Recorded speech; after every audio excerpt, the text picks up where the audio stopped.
estudiando y me fue tan hermoso y me fue de tanta bendición que te lo quería impartir. Y voy a hablar de Santiago. No lo mire mi esposo. Siempre yo lo mando al frente, pero esta vez les juro que no voy a hablar de él, voy a hablar del libro de Santiago.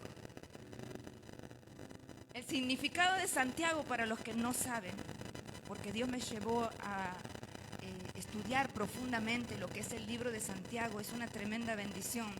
El significado del nombre de Santiago es una derivación latina del nombre del origen hebreo, que quiere decir Jacob.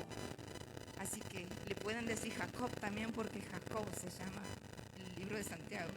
Procede de Jacobo, que significa Dios recompensará o recompensado por Dios.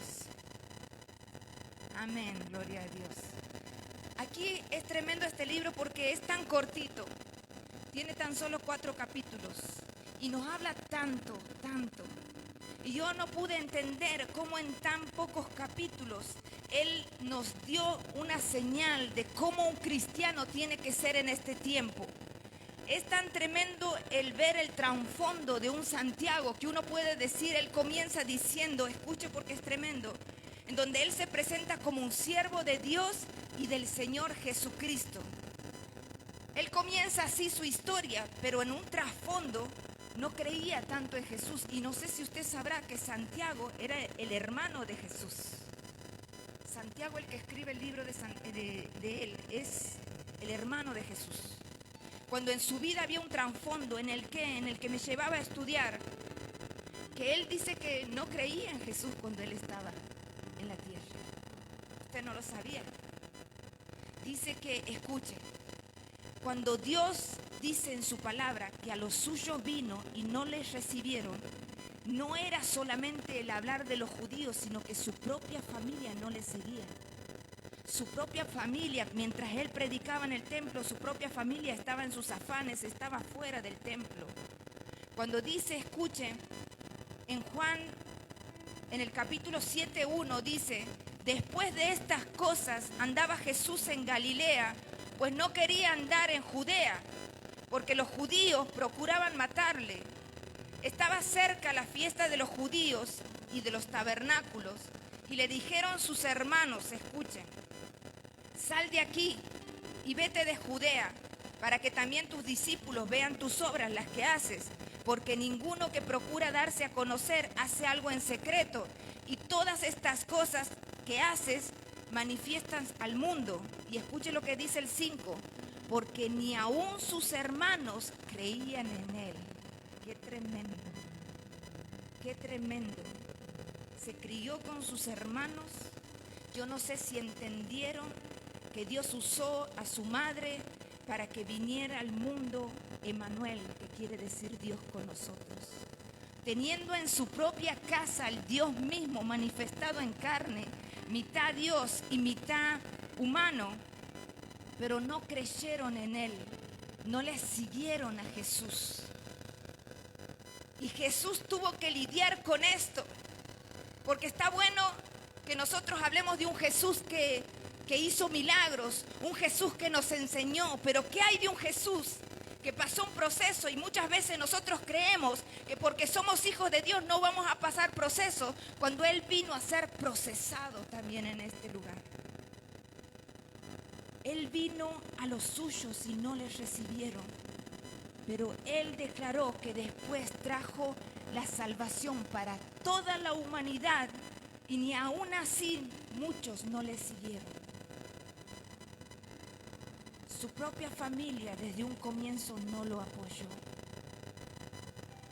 Por eso es que Jesús dijo, cuando su familia lo buscó en el templo, Mateo 12:46 dice que mientras él hablaba a la gente, he aquí su madre, sus hermanos estaban afuera y le querían hablar.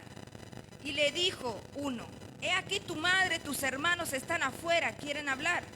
Y respondió él y le decía esto, ¿quién es mi madre y quiénes son mis hermanos? Y extendió su mano hacia sus discípulos y dijo, he aquí mi madre y mis hermanos, porque todo aquel que hace la voluntad de mi Padre que está en los cielos, ese es mi hermano, esa es mi hermana y mi madre. Qué tremendo esto, porque ustedes lo pueden ver aquí. Si fuera su familia estaría apoyando a Jesús, y entonces la palabra de Dios tendría que decir, y Jesús predicaba y estaba toda su familia. ¿Por qué te vengo a decir esto?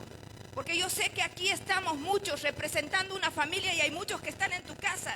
No todos te van a seguir, no todos van a creer en Jesús si a Jesús no lo siguieron. Y no estaba descartando a su familia, sino que estaba enseñando que así como le dijo a Pedro un día, todo el que deja casa, hermano o hermana, padre o madre, mujer, hijo, tierra, recibirá 100 veces más y heredará la vida eterna. Yo hubiera dicho un amén. Lo que Dios está hablando en este tiempo es que no es que tienes que dejar a tu familia y desecharla y solo venir tú. No, lo que Dios está queriendo decir, que no hay quien ponga a Dios en primer lugar al que Dios no le vaya a retribuir 100 veces más.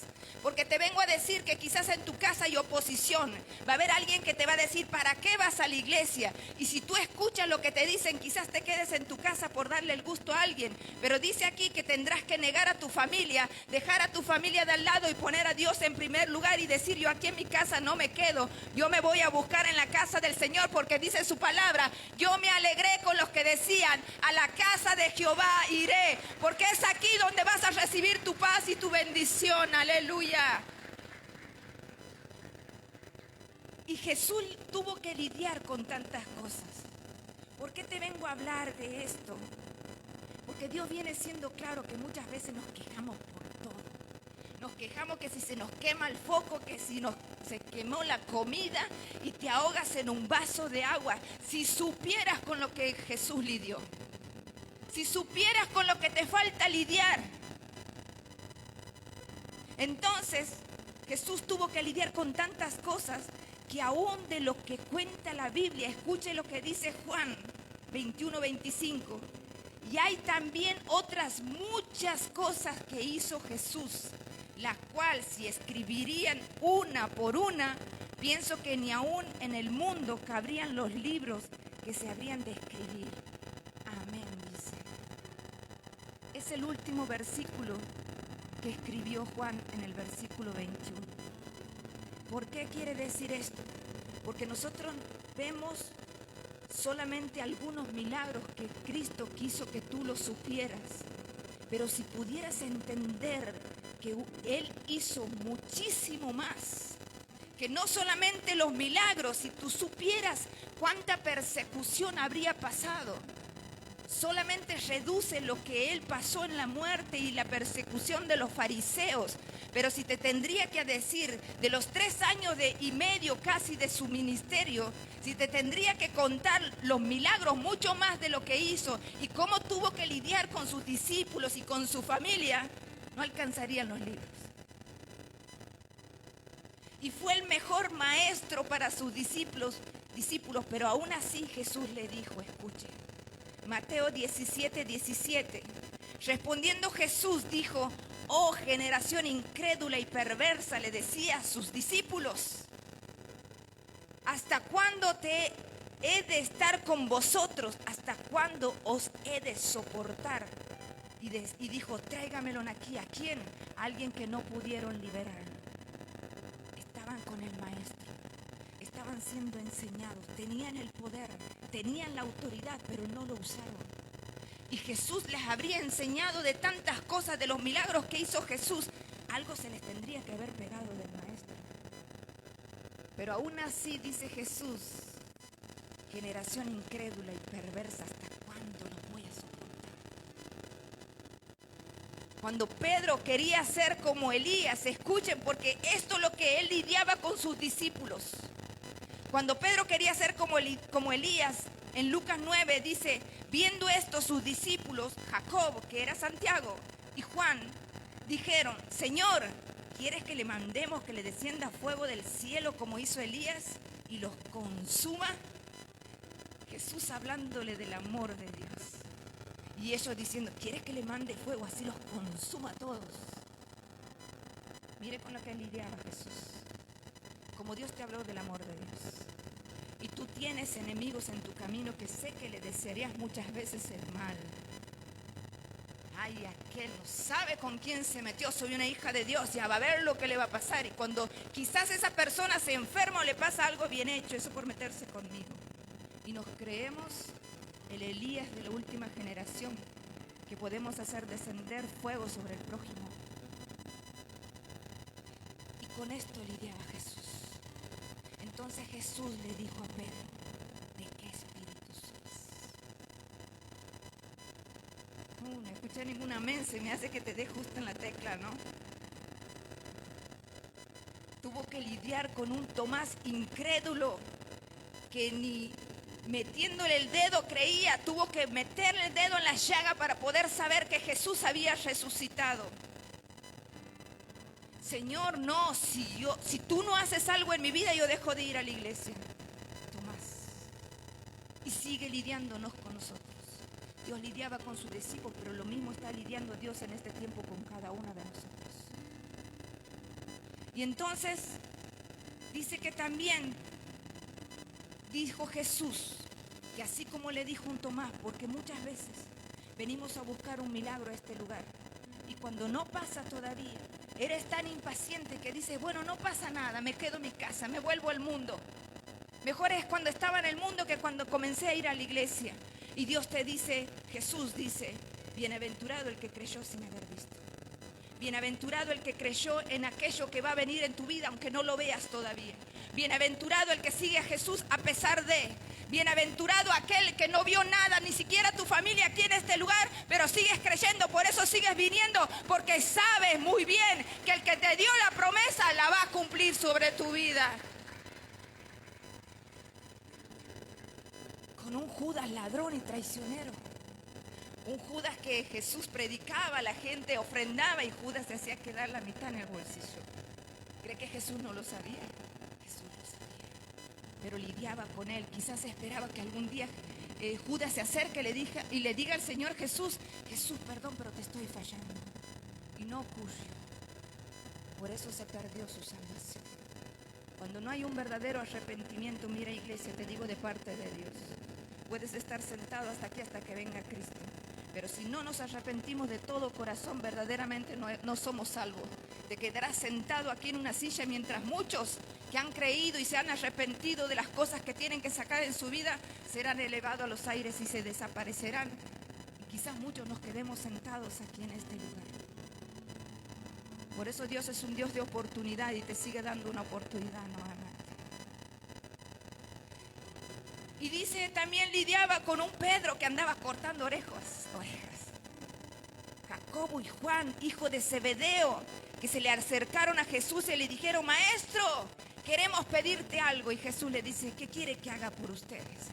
Señor, ¿puede ser que yo me siente a tu derecha y él se siente a mi izquierda? Jesús le decía, ¿quién cree que es el mayor? ¿Creen que por sentarse al lado mío serán mayores y podrán exhibirse? ¿Cree que la posición dice algo en tu vida? La posición ni la profesión, ni siquiera tu trabajo dice nada de ti. Lo que dice de ti es lo que está dentro de tu corazón. Y Dios vio en ellos dos lo que había en su corazón. Querían postura. Solo querían un lugar para ser vistos. Y Santiago fue otro incrédulo que no cambió su vida hasta que Jesús resucitó y se le apareció.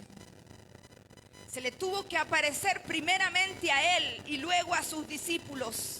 Ay, te voy a hablar aquí. Escuchen, porque después de que Jesús murió, todos se fueron al mundo. Todos volvieron a su vieja vida. Y Jesús, me imagino lidiando con ellos, enseñándole 3 años y medio del amor de Dios, de permanecer en el camino, del amor al prójimo, de los milagros que hicieron. Y cuando Jesús se fue, quisieron creer que se terminó la historia. Que lo que Jesús le había prometido, que él iba a morir, iba a resucitar, para ellos fue un simple cuento. Y se volvieron al mundo. Porque cuando no estás cimentado sobre la roca que es Cristo, seguro te vas a hundir en la arena. Cuando no creas que Jesús haga algo en tu vida, te vas a terminar yendo y volviendo otra vez al lugar de donde Dios te ha sacado. ¿Y a dónde los encontró Jesús? Otra vez pescando Pedro, otra vez todos en el mundo, cuando Él les dejó un legado. Pero ¿qué hizo Jesús? Tuvo que volver a la tierra. Y escuchen, porque esto es tremendo lo que entendí. 3 años y medio hablándole. No escucharon, no entendieron, no fueron enseñados, pero no aprendieron nada. Pero cuando murió Jesús y volvió a resucitar, dice que Él vino y estuvo 40 días con ellos. Y en esos 40 días, claro, ya estaba resucitado, me imagino mirándolo a Jesús resucitando y creyendo verdaderamente, ahora prestando oído. Porque eso es lo que pasa en nuestras vidas. Necesitamos ver para creer. Y ahí estaba Jesús nuevamente buscándole y dándole una nueva oportunidad, como nos da a nosotros, agotando los recursos, que no volvamos al mundo y que volvamos nuestro corazón a Él. No volviendo atrás de donde Él ya nos sacó. Santiago era un discípulo más de Jesús, que el ser enseñado por Él no quería decir que Él creía en lo que Jesús hacía. Me imagino los discípulos viendo resucitar muertos, ni aún así creían en Jesús. Ni aún así. Eso que estaban con el maestro de maestros. Pero Jesús dice en su palabra que uno no es profeta en su tierra. Como Jesús le dijeron, ¿qué va a ser el Hijo de Dios si es el hijo del carpintero? ¿Te imaginas diciéndote a ti que saliste quizás de la droga, del alcohol? ¿Qué va a cambiar ese que se hizo evangelio? ¿Qué se quiere ser el santo ahora? Pero dijeron a Jesús. Santiago no cambió su vida, iglesia, hasta que tuvo un encuentro con el Jesús resucitado. Pablo reconoció ese encuentro de Santiago y se añadió él también, usándose de ejemplo.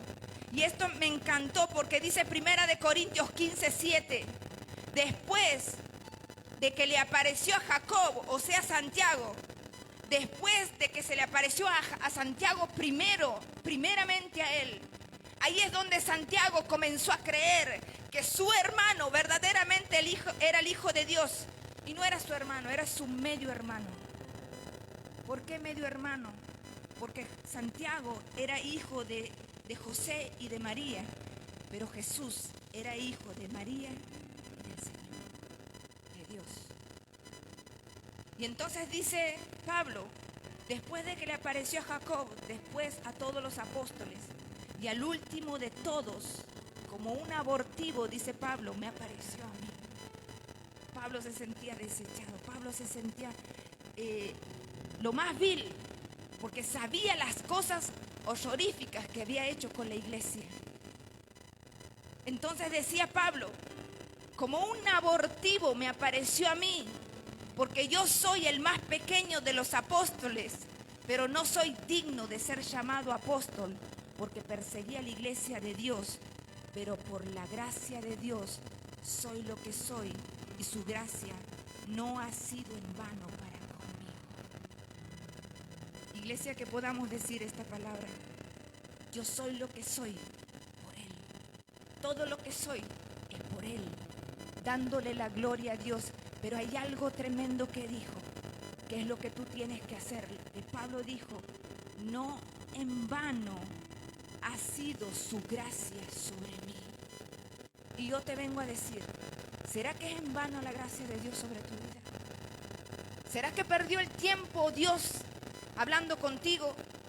¿Será que perdió Dios el tiempo sacándote del mundo y trayéndote aquí, sabiendo que quizás tú te puedas volver al mundo nuevamente?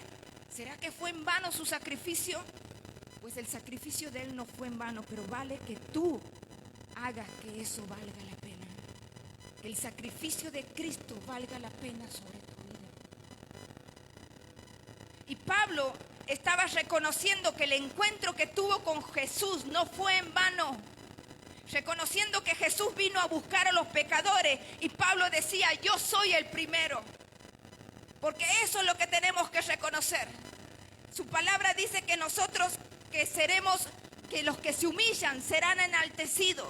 Jesús vino a servir y no a ser servido. Es por eso que Él se humilló hasta lo sumo y fue que hizo el plan de Dios, lo cumplió hasta la muerte y muerte de cruz. Llegó hasta la meta. Y hoy te vengo a decir, no sé cuál es tu límite por Jesús. Yo no sé si valdrá la pena que Jesús haya muerto por ti. Yo no sé si vale la pena que tú estés sentado aquí escuchando palabra y después vayas a tu casa y tu vida siga siendo la misma. Pero aquí había un Santiago y había un Pablo que decía, no en vano fue tener un encuentro con Jesús.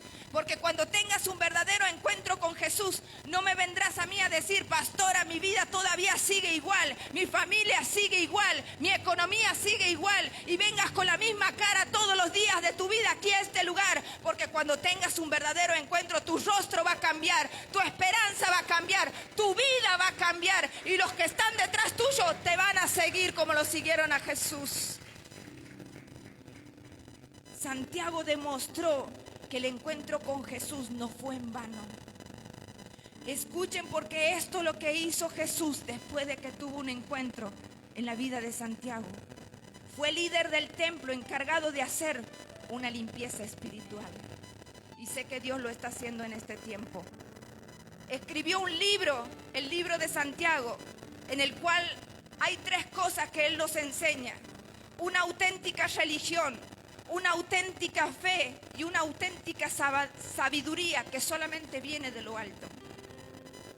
La auténtica religión es el evangelio de paz y de poder, y que fuera de ello todo es anatema.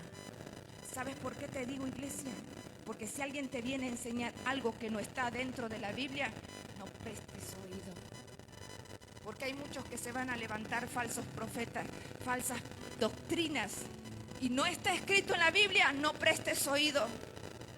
Porque aquí Santiago estaba enseñando que estamos en un tiempo que muchos se van a levantar para hacer nuevas religiones, como la nueva era, que se están levantando muchas religiones, pero fuera de lo que es la palabra de Dios. Llámese anatema, iglesia.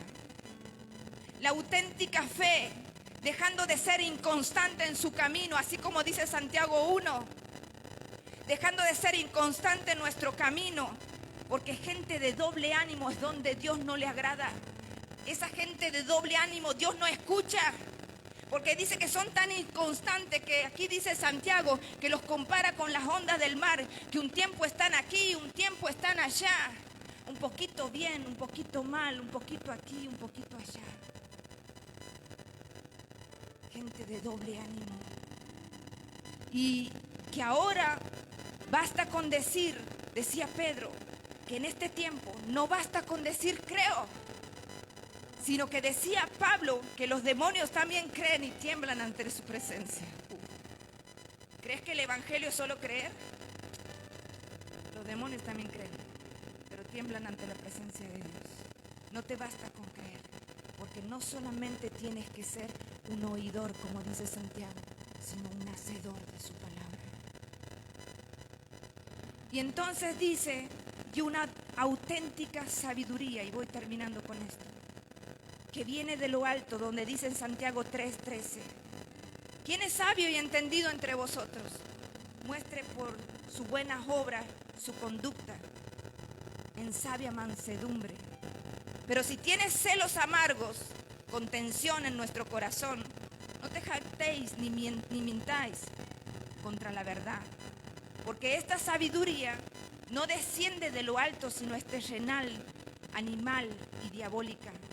Porque donde hay celos, contención, allí hay perturbación y toda obra perversa.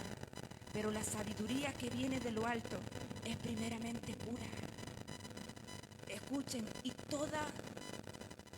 y después es pacífica, amable, benigna, llena de misericordia y de buenos frutos, sin incertidumbre ni hipocresía. Y el fruto de justicia se siembra en paz para aquellos que hacen la paz. Si yo estoy en guerra con mis hermanos, entonces el Señor te dice, esa sabiduría en la que tú piensas que crees que estás bien, es diabólica y animal, no viene de Dios. Pero aquel que hace la paz con Dios y con su prójimo es sabiduría que viene de lo alto. Y esa sabiduría es la que trae paz a tu corazón. Sabiendo que si tú estás en paz con Dios, tendrás que estar en paz con todo. Y no quita que se van a levantar enemigos sobre tu vida. Pero esos enemigos no tienes por qué pelear con nadie. Déjaselo al Señor. Si Jesús no le importó que los fariseos se le levanten contra su vida, sino con la palabra les daba. Él oraba y seguía haciendo la obra. Y tener esa sabiduría de lo alto es a través, ¿sabe de qué, iglesia? De nuestra buena conducta. Ay, ay, ay. Entre una de ellas es el cuidar nuestro vocabulario. Lo habla Santiago y dice que habla de la lengua, porque escuchen que desde el comienzo Dios le dio autoridad y dominio al hombre. Dios le dijo a Adán: yo te doy dominio sobre todo, tú tienes autoridad sobre todo, pero de lo que no tiene autoridad el hombre es para controlar la lengua. Y decir el hombre es también la mujer, así que no se hagan a un costado, no hagan así, pase para arriba. Qué tremendo esto, decir que Dios nos dio poder y autoridad para controlar principados, potestades, pero no podemos controlar la lengua. Escuchen, que ese miembro se jacta en grandes cosas. También dice que aquí en el libro nos enseña el discernimiento de lo que es de Dios y de lo que no proviene de Dios. Que Dios nos dé sabiduría en este tiempo, qué es lo que es de Dios y qué es lo que no es de Dios. El versículo 12 dice: resistiendo a las pruebas que vendrán a nuestras vidas de parte de Dios, porque la prueba viene de parte de Dios, pero también resistiendo las tentaciones que vienen del diablo, sometiéndose a Dios, resistiendo al diablo para que el diablo nos deje de una buena vez. Pero tienes que aprender a soportar las pruebas que vienen de Dios, porque Dios va a probar, dice Santiago, tu fe como el oro. Y también tienes que aprender a vencer las tentaciones. Porque si no aprendes a vencer las tentaciones como lo hizo Jesús, verdaderamente te dejarás dominar por las tinieblas. Y voy terminando con esto, escuchen. Dice el 4:13, entendiendo que vuestras vidas es como la niebla. Hoy estás, mañana se disipa. ¿Y qué te habrá quedado? Si no sabemos si vamos y volvemos. Ay, qué tremendo esto, escuchen. Termino con esto porque esto es casi la última enseñanza que Dios me dio. Santiago dice que nuestra vida es como la niebla. A la mañana la ves, al mediodía se disipa. Así es la vida del hombre. La vida del hombre hoy está, mañana no sabes si estás. ¿Por qué te digo esto? Porque hemos pasado, ayer cuando salía con mi esposo, salíamos en el auto, iba a orar por una mujer y en el camino a media cuadra de mi casa, no sabíamos por qué había un amontonamiento de gente. Había una mujer que estaba boca abajo, con los brazos así hacia abajo, era como que no tenía vida. Y no sabíamos qué había pasado. Y en mi mente decía, no sabía quién era, pero yo le decía, qué tremendo esto y qué ironía de la vida. Salió de su casa quizá a comprar algo y su familia lo está esperando y no sabe que ella que salió y no volvió. Así es la vida del hombre. Y hoy quizás tú sales de aquí y no sabes si llegas a tu casa. Hoy sales de tu casa y no sabes si vuelves. Nuestra vida es como la niebla, hoy está, mañana se disipa. Pero hay algo tremendo de esto, iglesia, que si nuestra paz está en Dios, ya no importa lo que pueda venir, sino saber que si el día de mañana te vas con Jesús. Pero ¿qué hay de esas personas que no tuvieron un encuentro con Jesús? ¿Qué hay de aquellos Pablos y Santiagos que no tuvieron un encuentro con Jesús? Quizás estamos hablando de gente incrédula que no conoce de Jesús, pero ¿qué hay de ti? ¿Qué hay de ti que conoces de la palabra de Dios? ¿Sabes qué dice Santiago? Que hay doble condenación para aquellos que conocen la palabra de Dios. Aquellos que conocen, que son oidores, pero que no son hacedores de su palabra. Y muchas veces creemos que somos salvos porque dice la palabra de Dios que el hombre cree que su camino es recto, pero su camino es de perdición y de muerte. Fuerte. Pero te vengo a decir una cosa y termino con esto. Hay algo que tienes que entender. Necesitas tener ese encuentro ¿Saben por qué? Porque no importa el mañana si tienes el pasaporte que te lleva al reino y tu pasaporte es Jesús. Si hoy entiendes que tienes que tener ese encuentro con Jesús y realmente quieres ser un Pablo que dijo: no será en vano el haber recibido a Jesús en mi corazón, no será en vano cada proceso que he pasado.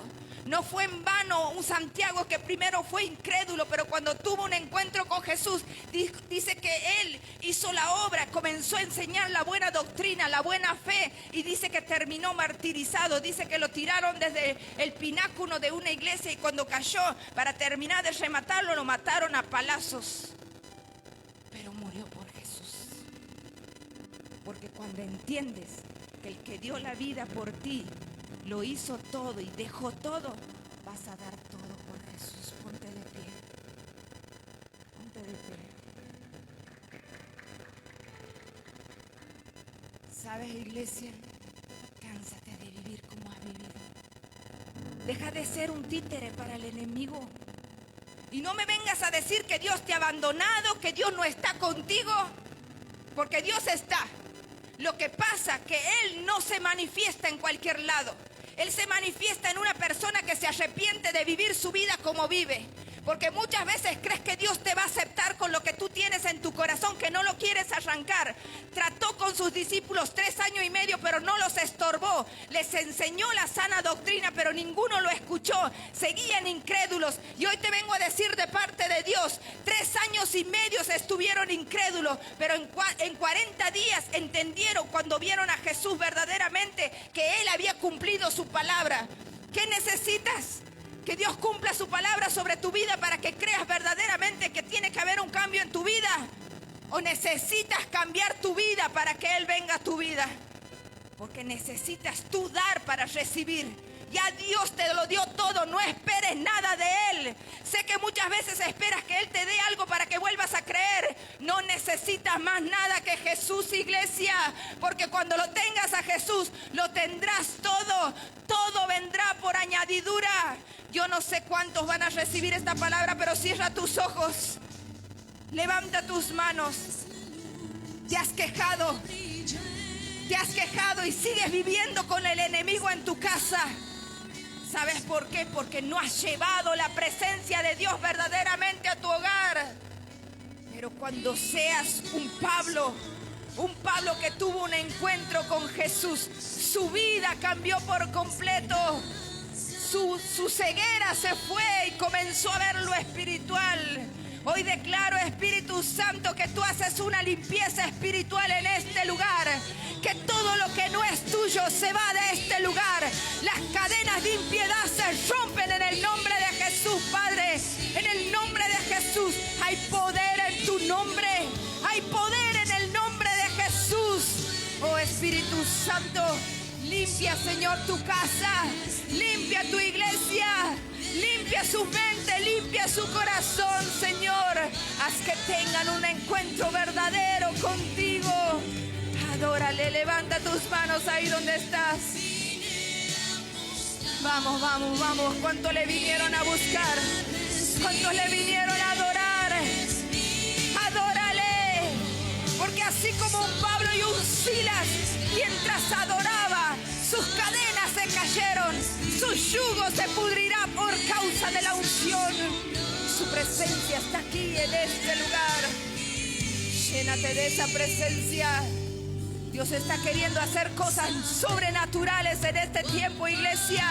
Pero solo lo va a hacer con aquellos que creen, con aquellos que tienen a Jesús en su corazón. Adórale, adórale, adórale. Bienvenido, Espíritu Santo, a este lugar. Llena esta casa con tu gloria.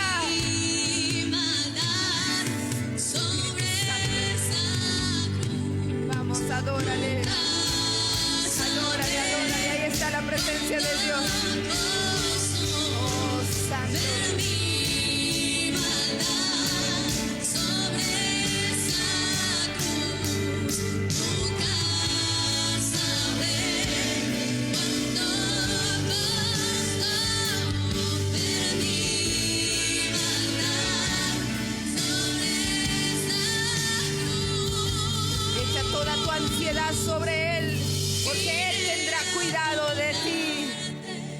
Entrégalo todo en esta noche.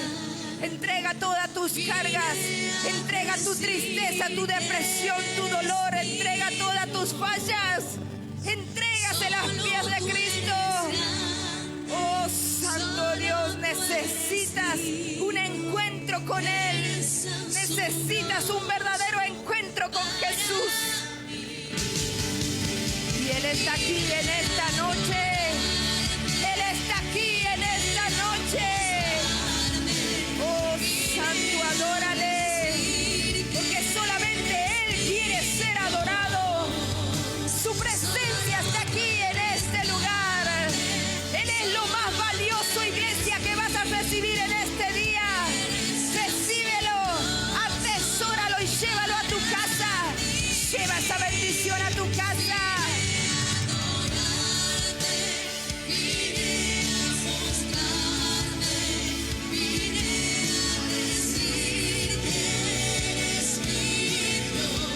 Vamos, adórale, adórale. Dios te quiere escuchar a ti. Ahí en cada lágrima que estás derramando, ahí está la presencia de Dios. Ahí está su presencia. En un corazón quebrantado, contrito y humillado delante de Él. Solamente Él pesa los corazones. Solamente Él te puede escudriñar. Solamente Él conoce lo más oculto de tu corazón. Te adoramos, Señor. Solo tú, Señor. No hay otro más grande que tú, Señor. Solo tú, mi amado Jesús. Oh, Santo, tú eres el que era, el que es y el que ha de venir. Yo declaro que en este tiempo toda rodilla se doblará ante el Rey de Reyes y el Señor de Señores. Te adoramos, Espíritu Santo. Glorificado sea tu nombre en este lugar. Glorificado sea tu nombre en este lugar, Señor. Te adoramos, Señor. Ora en nuestros corazones, Señor. Yo declaro un tiempo glorioso para los hijos de Dios. Yo declaro un pronto encuentro con tu presencia. En el momento menos esperado vamos a tener un encuentro contigo sobrenatural, Señor. Te adoramos, Señor. Gracias, Espíritu Santo. Gracias, Señor. Gracias. Gracias por la vida. Gracias por nuestra familia. Gracias por las nuevas oportunidades, Señor, sobre nuestras vidas. Gracias, Señor. Gracias.